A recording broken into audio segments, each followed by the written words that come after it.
जैसा कि आप जानते होंगे कि हमने अभी तक 3 पार्ट बना चुका हूँ केमिस्ट्री का, केमिकल रिएक्शन एंड इक्वेशन का। आप देख सकते हैं, अगर आपने नहीं देखा है तो लिंक डिस्क्रिप्शन में है, आप वहाँ से फर्स्ट, सेकंड और थर्ड पार्ट आप देख सकते हैं।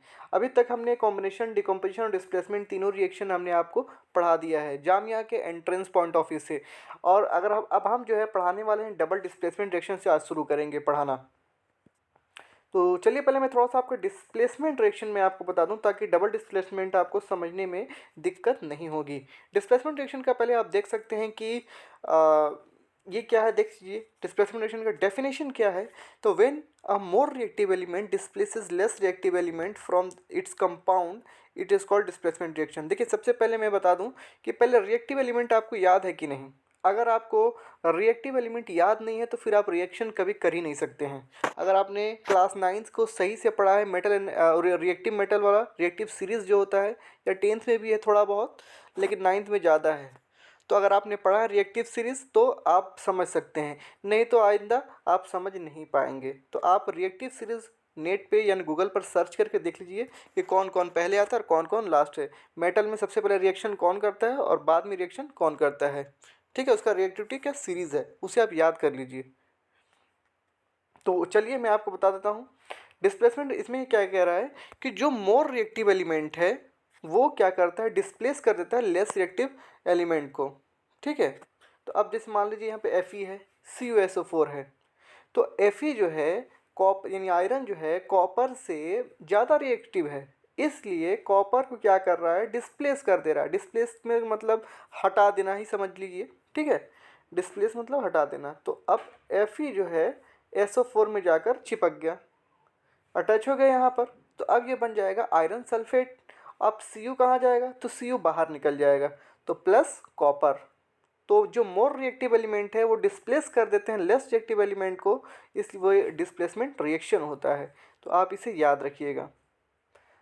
और रिएक्टिविटी सीरीज में आप अगर देखेंगे तो आयरन पहले आता है और कॉपर बाद में आता है, फिर सिल्वर और गोल्ड की नंबर आती है। आप एक बार उसे याद कर लीजिए, एक बार पढ़ लीजिए, रट्टा मारने की कोई ज़रूरत नहीं है। लेकिन नहीं याद करेंगे तो फिर समझ में नहीं आ रहा है। जैसे पोटेशियम है, सोडियम है, कैल्शियम है, तो इनमें से कौन पहले आएगा, कौन सा सबसे ज़्यादा रिएक्टिविटी सीरीज में ऊपर है। तो इसको थोड़ा सा आपको पढ़ना पड़ेगा, ताकि 10th का रिएक्शन समझने में आपको आसान हो। हालांकि कोई आपको रट्टा मारने की ज़रूरत नहीं है, बस समझने की ज़रूरत है कि डिस्प्लेसमेंट रिएक्शन में क्या होता है और डबल डिस्प्लेसमेंट में क्या है, उसकी ट्रिक कैसे है पहचानने के लिए।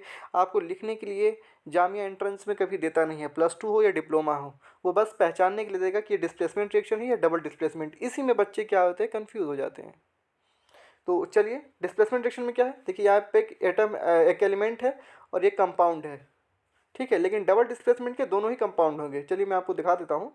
ये है डबल डिस्प्लेसमेंट। इस रिएक्शन में क्या होते हैं, इस रिएक्शन में जो होगा आपका the reaction in which two different atoms in the reactant molecule are displacement, displace एक दूसरे से क्या होगा, चेंज होगा यानी डिस्प्लेस हो जाएगा।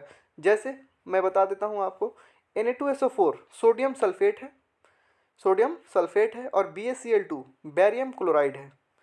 अब जो है आप देखिए डिस्प्लेस कैसे होगा, Na2 जो है किससे रिएक्ट कर जाएगा, सॉरी Ba जो है BaSO4 से रिएक्शन होगा इसका, और Na2 और Cl2 जब जो बचा तो ये 2NaCl यहाँ पर आ जाएगा।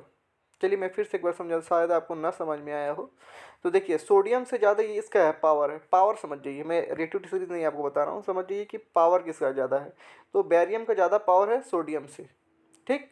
तो अब ये बैरियम जो है आपका ये जाकर सल्फेट में चिपक जाएगा, SO4 में चिपक जाएगा। किस में चिपक जाएगा, SO4 में। तो ये तो अपना जगह बना लिया BaSO4। लेकिन ये अब क्या बचा है, तो 2NaCl बचा है, Cl2 है, 2Na है। तो आप रिएक्शन पढ़े होंगे कि जब Cl2 हो और Na2 हो तो दो मॉलिक्यूल हो तो क्या हो जाएगा, 2NaCl। क्यों, क्योंकि 2 से मल्टीप्लाई करेंगे तो Na 2 1 जा 2, और Cl से मल्टीप्लाई करेंगे तो 2 1 जा 2 ही होगा। तो ये चीज़ है आपका। अब मैंने इसको प्रीवियस वीडियो में पढ़ाया भी था। तो आप ये देख लीजिए कि दोनों कंपाउंड है, यहाँ भी है और यहाँ भी है। ये डबल डिस्प्लेसमेंट को पहचानने का तरीका है। और डिस्प्लेसमेंट में क्या दिक्कत होती है, यहाँ पर देखिए एक एलिमेंट है और एक कंपाउंड है, तो सबसे आसान तरीका है पहचानने का। और यहाँ पे देख लीजिए, यहाँ कंपाउंड, यहाँ एलिमेंट बाहर, लेकिन यहाँ पे दोनों ही कंपाउंड होगा, यहाँ भी और यहाँ भी। तो ये है पहचानने का तरीका। ऑक्सीडेशन और रिडक्शन, और मैं आपको बता दे रहा हूँ कि जामिया में लिखने के लिए रिएक्शन नहीं देता है, बहुत ना के बराबर कहीं कहीं आ जाता है, लेकिन वो आपको आजमाता है कि किस तरीके से बच्चा पढ़ा है, सही से पढ़ा है या नहीं पढ़ा है, सिर्फ रट्टा मार के आया है, वो देखता है। कंसेप्ट आप समझिए इस चीज़ को, ताकि कंफ्यूज नहीं होंगे। ऑक्सीडेशन और रिडक्शन आप देख सकते हैं। ऑक्सीडेशन और रिडक्शन किसे कहते हैं मैं आपको बता देता हूँ।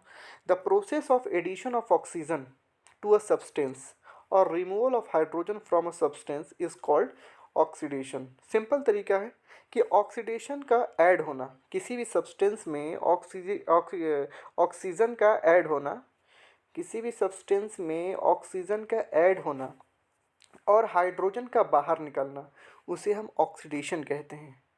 एकदम सिंपल सा डेफिनेशन, इसे याद भी रख सकते हैं आप। किसी भी सब्सटेंस में ऑक्सीजन का ऐड होना और हाइड्रोजन का बाहर निकल जाना, तो उसे हम क्या कहेंगे? ऑक्सीडेशन कहेंगे। अब कैसे? एग्जाम्पल समझिए, एग्जाम्पल ही वो ज़्यादा देता है जामिया के एंट्रेंस में। जैसे मान लीजिए यहाँ पे दो कॉपर है, दो कॉपर के एटम है, दो ऑक्सीजन के मॉलिक्यूल है, इसको हमने ऐड कर दिया तो क्या होगा? हीट दिया हमने, रिएक्शन करवाने के लिए कोई थर्ड पार्टी रहती है, तो इसको हमने हीट दिया। हीट देने पर क्या बन रहा है? दो कॉपर ऑक्साइड के एलिमेंट बन जा रहे हैं। ठीक है, तो अभी जो है आपका समझ में नहीं आया होगा। ठीक है, मैं फिर से बता देता हूँ। दो कॉपर है और दो ऑक्सीजन के मॉलिक्यूल है, जब आपने हीट दिया तो क्या हुआ? ये कॉपर ऑक्साइड बन गया। अब यहाँ भी देख लीजिए, the process of removal of oxygen from a substance और addition of hydrogen of a substance is called reduction. यानी ऑक्सीजन का बाहर निकल जाना और हाइड्रोजन का एंटर कर जुट जाना यानी एडिशन हो जाना, उसे हम रिडक्शन कहते हैं। अब यहाँ पे देख लीजिए, दो कॉपर ऑक्साइड है, एटम है, और यहाँ पे हाइड्रोजन है। तो अब यहाँ पे जब रिएक्शन होता है तो कॉपर अलग हो जाएगा और H2O जो हो जाएगा आपका अलग हो जाएगा। ठीक है, नेक्स्ट अब देखते हैं रेडॉक्स रिएक्शन। तो ये था आपका ऑक्सीडेशन और रिडक्शन। अगर आपको नहीं समझ में आए तो आप हमें कमेंट करके पूछ सकते हैं, हम फिर से इसको समझा देंगे। और ये बहुत ही आसान है, कोई बहुत ज़्यादा टफ की चीज़ नहीं है। क्योंकि बहुत सारे ऐसे बच्चे होते हैं, मुझे अभी भी याद है, कि हमेशा पूछते हैं कि सर ऑक्सीडेशन किसे कहते हैं, रिडक्शन किसे कहते हैं, क्योंकि उन्हें हमेशा कन्फ्यूज़न होता है इस चीज़ में। चलिए, रिडॉक्स रिएक्शन में मैं आपको बता देता हूँ। ये वैसा रिएक्शन है, ये the reaction in which oxidation and reduction take place simultaneously, इसका रिडक्शन। इसमें दोनों प्रोसेस होता है, इसमें ऑक्सीडेशन भी होगा और रिडक्शन भी होगा। ठीक है, इसे हम रिडॉक्स रिएक्शन कहते हैं। तो चलिए कैसे, देखिए यहाँ पे CuO है यानी कॉपर ऑक्साइड है, प्लस H2 से जुड़ गया, तो फिर जब रिएक्शन हुआ तो कॉपर और H2O हो गया। तो अब इसमें क्या क्या जुटा और क्या क्या बाहर निकला। अब देखिए यहाँ पर, देखिए कॉपर ऑक्साइड है, ठीक है, यहाँ पे ऑक्सीजन का प्रेजेंस है, ऑक्साइड यानी ऑक्सीजन का प्रेजेंस है, तो यहाँ से जो है आपका ऑक्सीजन बाहर निकल गया यानी रिडक्शन हुआ। तो यहाँ पर ऑक्सीजन हट गया, यहाँ पर ऑक्सीजन नहीं है। और यहाँ पर देखिए H2 है, H2 था, तो यहाँ पर अगर आप ऑक्सीजन जुट गया, तो अब यहाँ पे एडिशन ऑफ ऑक्सीजन हो गया, तो इसे हम ऑक्सीडेशन कहेंगे। और यहाँ से ऑक्सीजन बाहर निकला तो ये रिमूवल ऑफ ऑक्सीजन, तो removal of oxygen is called reduction. और यहाँ से H2 में जो है आपको जब ऑक्सीजन जुट गया यहाँ पर, तो इसे हम एडिशन ऑफ ऑक्सीजन कहेंगे यानी ऑक्सीडेशन। तो यही वो चीज़ है। देखिए ये तो आप आसानी से समझ में आ गया होगा। तो इसमें देखिए क्या है, तो कॉपर है या ऑक्सीजन है, तो यहाँ पे आके ऑक्सीजन जुट गया है, तो इसे हम क्या कहेंगे? ऑक्सीडेशन कहेंगे। और यहाँ पर देख लीजिए, यहाँ पे ऑक्सीजन ऑलरेडी है और हाइड्रोजन से रिएक्शन हो रहा है, तो कॉपर अलग हो गया और ऑक्सीजन जो है अलग हो गया, तो इसे हम क्या कहेंगे? रिडक्शन कहेंगे। क्यों क्यों कहोगे? क्योंकि इसमें रिमूवल ऑफ ऑक्सीजन हो रहा है और एडिशन ऑफ हाइड्रोजन हो रहा है। सो ये आपको बहुत आसानी समझ में आ गया। एक और मैं एग्जांपल समझ, देखिए Fe3O4 है, इसमें भी ऑक्सीजन है, ऑक्सीजन है, ठीक। ये 4H2 है, 3Fe और 4H2O।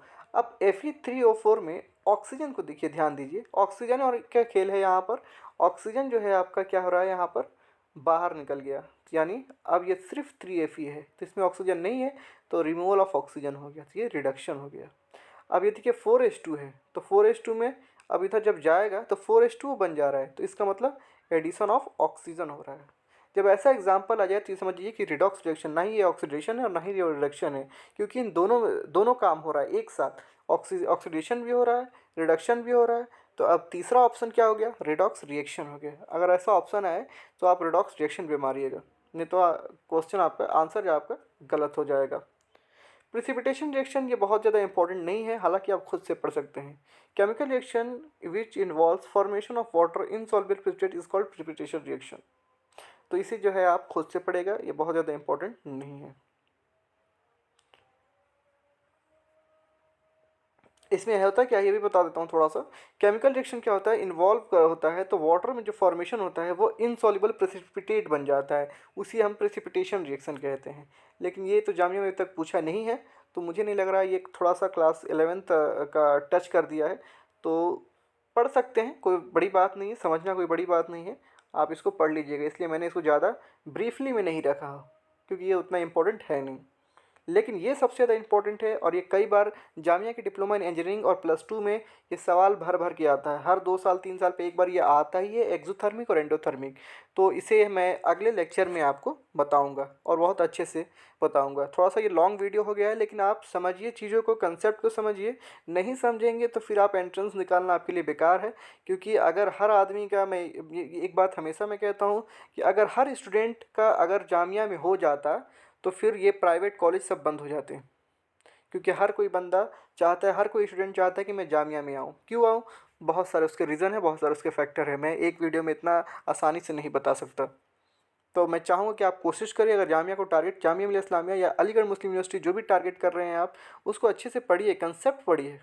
क्योंकि ये बोर्ड का एग्ज़ाम नहीं है कि रट्टा मारे और आगे चले आए, ये वो एग्ज़ाम नहीं है, ये कंसेप्ट वाला एग्ज़ाम है। और ये बिना कंसेप्ट के आपको कुछ समझ में नहीं आने वाला। भले पेपर में आप, होता क्या है कि जब पेपर में जब बैठते हैं तो क्या होगा, एंट्रेंस के टाइम में जब पेपर मिलता है तो MCQ होता है, कोई आपको क्वेश्चन आंसर तो रट के आया नहीं है कि आपको लगा देंगे। तो वो चीज़ें दिल में जो है हड़बड़ी मचने लगती है, हेजिटेट होने लगता है कि ये भी सही है, वो भी सही है, ये भी सही है, और उससे क्या होता है कि पेपर ख़राब चल जाता है। आप देखिएगा जो स्टूडेंट के जब पेपर ख़राब जाता है उससे ज़रूर पूछिएगा कि क्या आपने पढ़ कर आया था और आप नहीं कर पाए, तो वो यही बात बताएगा कि मैं अपने पर कमांड नहीं कर पाया, उस प्रैक्टिस नहीं थी मेरे पास, मैंने MCQ को सॉल्व नहीं किया, मैं सिर्फ रट्टा मार के आया। तो मेरा काफ़ी तजुर्बा है, इस वजह से मैं आपको बता रहा हूँ। बाकी आपकी मर्ज़ी, आपको जिस तरीके से पढ़ना है पढ़िए। लेकिन मैं चाहूँगा कि जामिया मिलिया इस्लामिया में अगर आप सिलेक्शन ले रहे हैं तो आप, एक वे होना चाहिए, एक तरीका होना चाहिए कि आप उसको सही से पढ़ें।